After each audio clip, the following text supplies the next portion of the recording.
And what's the relationship like with Vince when you get there? And there, like you said, there's been all this stuff. You've been on the opposite side, and you get there. Was it a good relationship? Well, what do you think it was? Because no, it wasn't. It wasn't good by any means. I had physically gone after his son-in-law, I don't know, a year before at the toy convention because he said something about me that I didn't like. In front of his daughter, who was sitting right next to Triple H, as her mouth hit the floor when I almost went after him. That, and I was one of the guys steering the ship at the company that was neck and neck with him. Let's just say that I didn't think I was one of on his Christmas list at that point, or his Hanukkah list. Yeah, he wanted to do nothing but destroy us for a period of time. And so now we found ourselves working for him. So it was different. It was really different. And it was the real wrestling where I'm not downplaying WCW at all, but when you go to the WWE, I mean, that's the top. It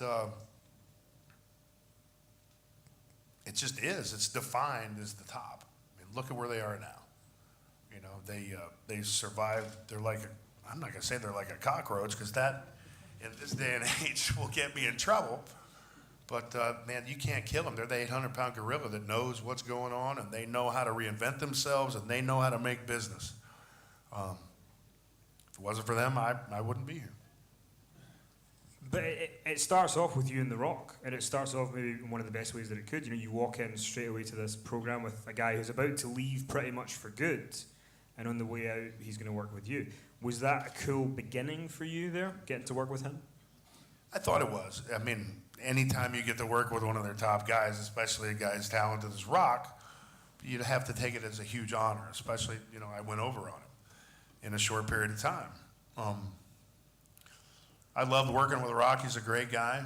Rock and I are even though we're both ex-football players, we're different. We're a lot different. I'd rather headbutt a door because it feels good and because I want to see what the door looks like after I do it. He'd rather have his double headbutt the door,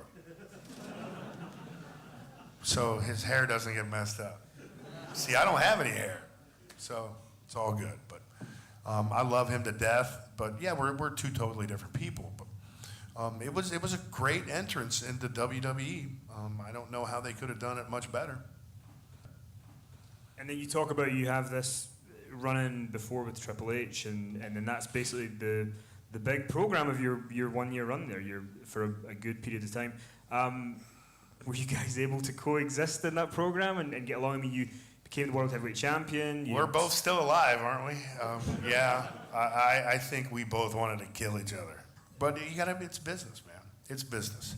It's like if you work with a guy that you don't like or don't respect, you still show him respect for the business standpoint, for the professionalism standpoint, because you know these kids are giving me their lives in my hands. You know, when I pick them up and jackhammer them, if I'm not careful, you know, you're going to drop somebody right on their bean and paralyze them. And that's true with just about every move that we do, especially some of the stuff that's done today. It's a crazy world out there, and no matter what your feelings are, at the end of the day, it's a profession. You've got to be professional. What was your favorite part of being there for that year? Was there one part of it at least that you kind of go, I enjoyed doing that a lot? When I got to WWE?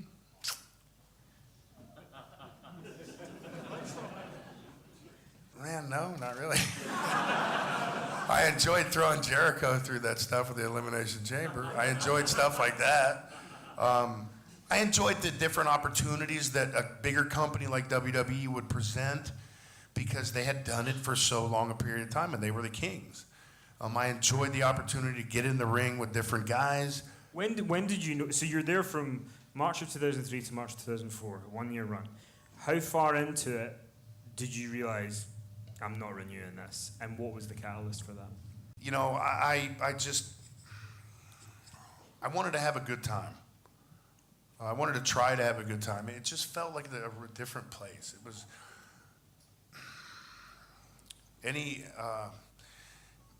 imagine imagine you're in college. We're not in the States, so I don't know if this analogy is really going to fly here. But imagine you're in college and you're on the football team, and you have a fraternity that lives across the street. When you, as a football player, go over to that fraternity, you're not very well liked. You're not welcome, but they want to have you there for some reason. That's how I felt. I just felt out of place. I felt like everybody was everybody was trying to tear me down, you know. But that's, you know, my paranoia. It just felt completely different, man. It didn't feel like home. The business was run in a completely different way. You didn't have the inmates running the business like WCW was. But it was a totally different deal. It was more business. It was truly a business there, as opposed to, you know, this entity that we had chosen to do to earn a living, and it's fun because we're with our friends. It just was completely different.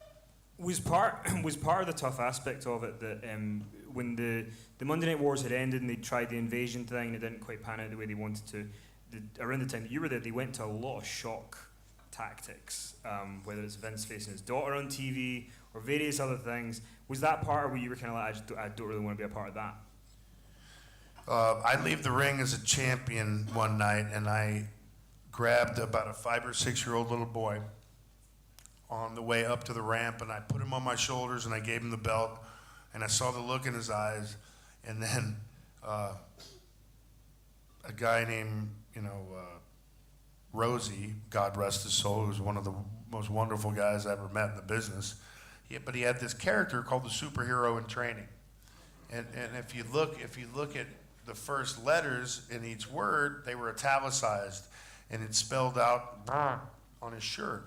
And I mean, I had just grabbed this 5-year-old kid and given him an experience, and it gave me a great experience too.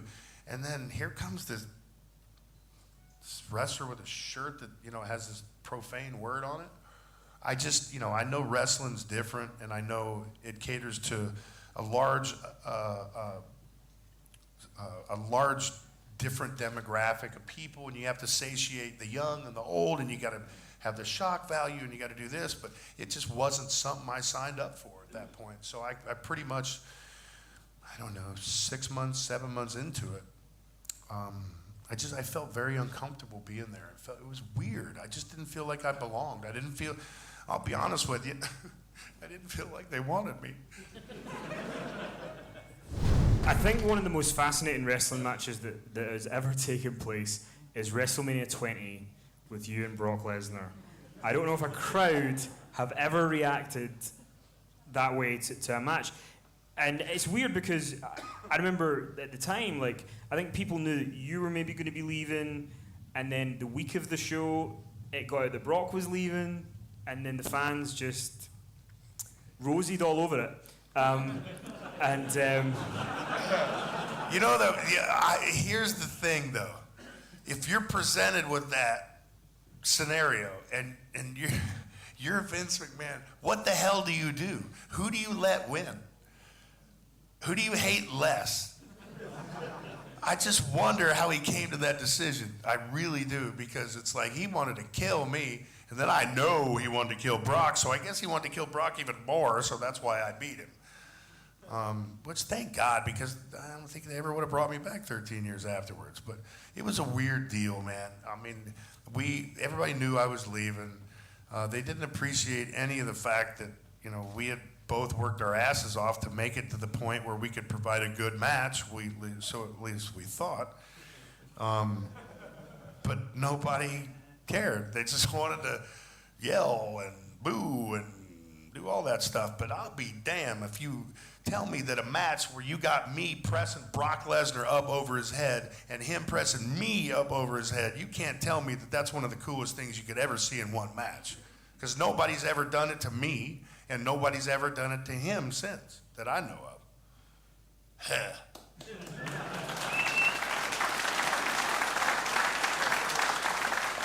It was tough, though. It was tough. It hurt my heart, I mean, we went out there, and I completely understand.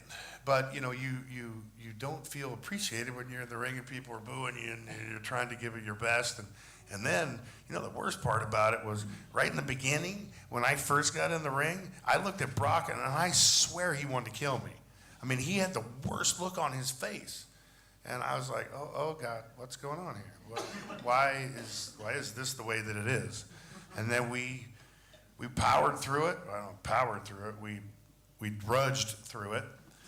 And, we went our separate ways, man. And there was nothing we could do about it.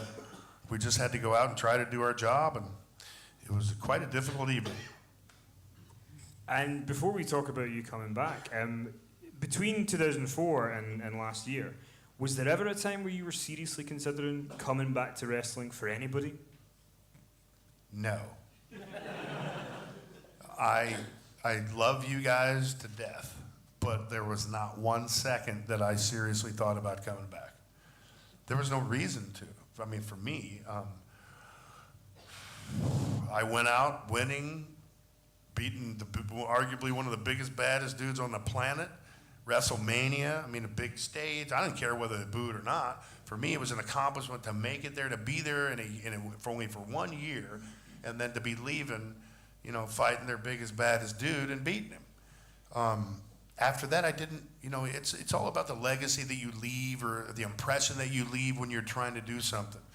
I didn't want to downgrade it. I was very lucky. I was in the right place at the right time, and I had the right people, coaching me along, and some of the wrong people, but I didn't listen to them. But I really didn't have a reason to go back. I didn't need it financially. I didn't need it emotionally. And there comes this little guy named Gage. And I had a reason to go back. I had a wife who had no flippin' idea who I was when we met, who had never seen me wrestle, who thought she was doing a movie with Jeff Goldblum. And when Bill Goldberg, first of all, she goes on set, and she goes, "Where's Jeff Goldblum?" And they're like, "Who? You mean Goldberg?" And she goes, "I swear to you," she's in the back, ask her, "Who the hell is that?" And then they say, "Oh, he's a famous wrestler." She goes, "Oh, you mean that fake crap?" I'm like, wow, this is great. I got a really uphill climb on this one. She had a rule. No, she wouldn't date professional athletes, stuntmen, or actors. Good thing I was dressed as Santa Claus at the time, huh?